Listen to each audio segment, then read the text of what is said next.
Hello, bienvenue sur le Lily Real Vibe, le LRV, votre podcast détente en format court pour une pause détente, mais aussi utile et bien méritée à toute heure.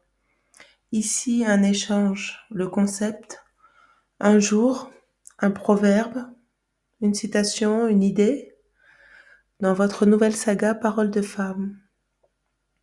Aujourd'hui, le proverbe du jour est plein de sagesse. Mieux vaut être seul que mal accompagné. J'espère que vous l'appliquez déjà dans vos choix, même si certaines personnes ne veulent toujours pas comprendre. Ce sont les mêmes qui finissent par se plaindre des relations dysfonctionnelles et toxiques.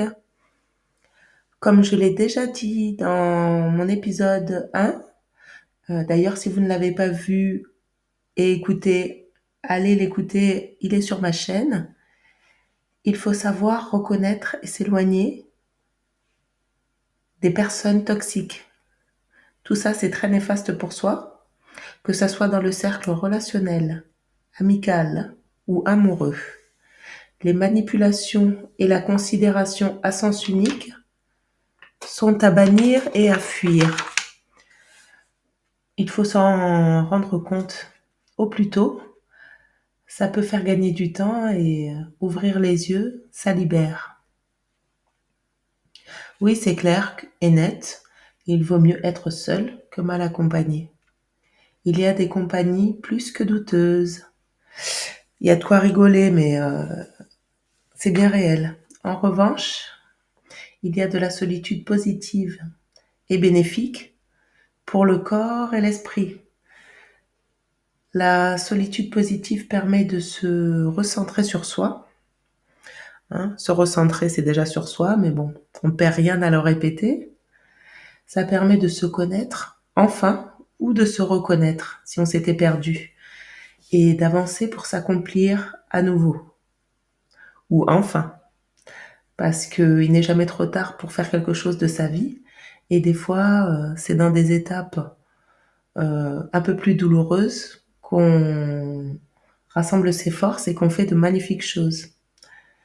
C'est une étape essentielle dans une vie, de se retrouver parfois seul, contrairement à ce qu'on veut parfois nous faire croire dans ce monde en perte de valeur et de spiritualité.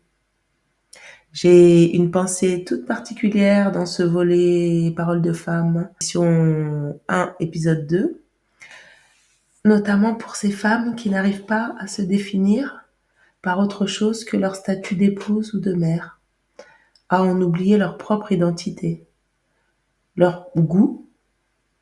Avant d'être dans leur foyer, elles avaient une identité bien à elles, et c'est comme si tout avait été oublié.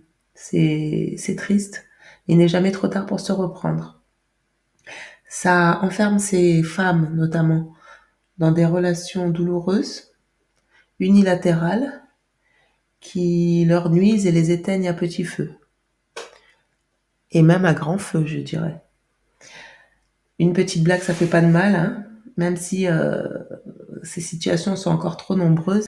Mais normalement, ça ne devrait pas être incompatible de s'épanouir personnellement et de maintenir sa vie familiale. Mais ça, c'est un autre sujet pour un autre épisode. Pour notre proverbe du jour, je tiens juste à ajouter que si tu te sens bien accompagné, c'est génial. Alors tu peux t'investir à la hauteur de ce que tu reçois. Équitablement, bien sûr. N'en fais pas trop non plus. Ça pourrait jouer en ta défaveur. Mais si tu te sens lésé, mal considéré, qu'est-ce que tu attends? Tu as déjà la réponse. Elle est là, devant toi. Donc tu peux agir et stopper ça, à tout moment. Il n'est jamais trop tard. Il faut savoir couper des liens toxiques. Mais ça, tu le sais déjà.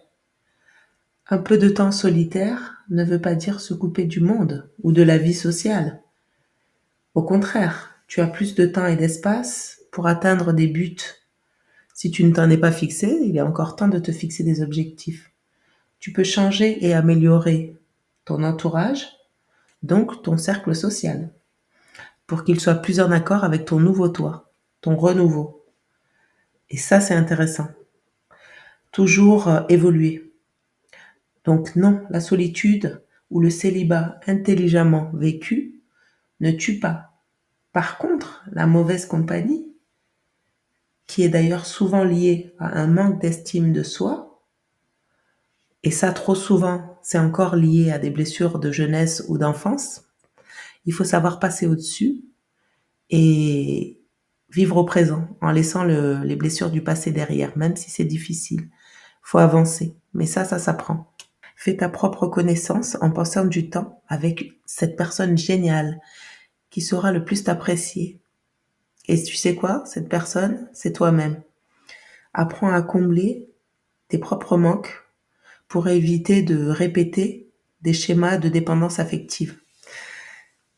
Ensuite, bien sûr, tu vas pas te couper du monde. Donc, tu auras sans doute l'opportunité de rencontrer des bonnes personnes qui seront appréciées à ta juste valeur cette fois. Je dis bien à ta juste valeur. Donc, il faut rester positif, et laisser partir le mauvais pour pouvoir rencontrer sans forcer ce qui t'est destiné. Que ce soit en amour, en amitié, c'est la même chose. Parfois, il faut tourner les pages.